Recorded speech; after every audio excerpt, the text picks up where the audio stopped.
لیکن آج ہم ایک ایسے دور سے گزر رہے ہیں جہاں بدقسمتی سے کہنا پڑتا ہے آج تعلیم کو بھی مذہب کا رنگ دیا جاتا ہے۔ آج میڈیکل کالج میں بھی یہ کہا جاتا ہے کہ یہاں مسلم نہیں پڑھنا چاہیے، یہاں غیر ہندو نہیں پڑھنے چاہیے۔ اب ہم بچوں کے میرٹ کو ایک طرف رکھ کے مذہب کے بنیاد پہ اب یہ فیصلے کرنا شروع کریں گے تو مجھے بتائیے نا کہاں جائے گا ملک کا آئین؟ تو جو لوگ ہمیں ملک کے آئین کی سبق سکھاتے ہیں، جو لوگ ہمیں کانسٹیٹیوشن ڈے پڑھاتے ہیں، انہیں میں دوبارہ اس جامعہ ضیاء العلوم کے پروگرام کے سلسلے میں جو بچوں نے یہاں پیش کیا انہیں کہتا ہوں آپ کہ اگر واقعی آپ اس ملک کے آئین کو سمجھتے ہو اور اس ملک کے آئین کو جانتے ہو تو اس ادارے کے بچوں کو دیکھیے، یہاں کے استادوں کو دیکھیے، یہاں کے چیئرمین کو دیکھیے، یہاں کے سرپرست مولانا غلام قادر صاحب کو دیکھیے۔ کانسٹیٹیوشن ڈے کا مطلب یہ نہیں ہے کہ ہم 1 گھنٹے کے لیے آئین کو یاد کریں۔ کانسٹیٹیوشن ڈے کا مطلب ہے کہ سال کے ایک ایک دن ہم نہ صرف اس آئین کو یاد کریں بلکہ اس آئین کو زندہ رکھیں۔ اور اس پریمبل میں کہا کیا گیا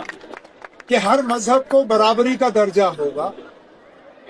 اس ملک میں ہر رہنے والے کو جمہوریت کا فائدہ ملے گا، قانون کی ان کو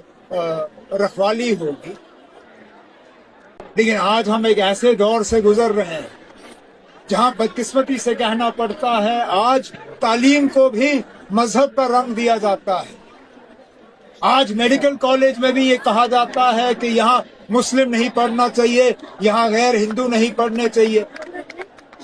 اب ہم بچوں کے میرٹ کو ایک طرف رکھ کے مذہب کے بنیاد پہ اب یہ فیصلے کرنا شروع کریں گے تو مجھے بتائیے نا کہاں جائے گا ملک کا آئین؟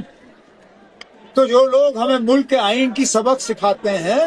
جو لوگ ہمیں کانسٹیٹیوشن ڈے پڑھاتے ہیں، انہیں میں دوبارہ اس جامعہ ضیاء العلوم کے پروگرام کے سلسلے میں جو بچوں نے یہاں پیش کیا انہیں کہتا ہوں آپ کہ اگر واقعی آپ اس ملک کے آئین کو سمجھتے ہو اور اس ملک کے آئین کو جانتے ہو تو اس ادارے کے بچوں کو دیکھیے، یہاں کے استادوں کو دیکھیے، یہاں کے چیئرمین کو دیکھیے، یہاں کے سرپرست مولانا غلام قادر صاحب کو دیکھیے۔ بھائی چارے کو بلند رکھنے میں کون سی کمی رکھی؟ جب کبھی یہاں حالات تھوڑے نازک ہوئے،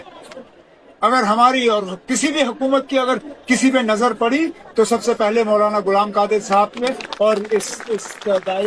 دائرے پہ نظر پڑی۔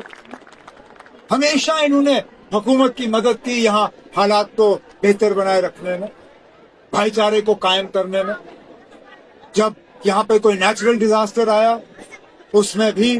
اس جامعہ نے اپنا رول ادا کیا اور لوگوں کی مدد کرنے کی کوشش کی، تعلیم میں کوئی کمی نہیں رکھی۔ اسی بات کا نتیجہ ہے کہ یو پی ایس سی امتحان، کے ایس، کے پی ایس، اس میں بچے جو ہیں پاس ہو جاتے ہیں، نہ صرف پاس ہوتے ہیں بلکہ کامیابی حاصل کرتے ہیں۔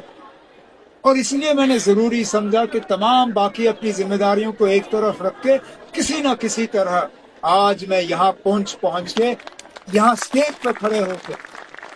مولانا غلام قادر صاحب کو، مولانا سید صاحب کو، یہاں پہ جو فیکلٹی ہے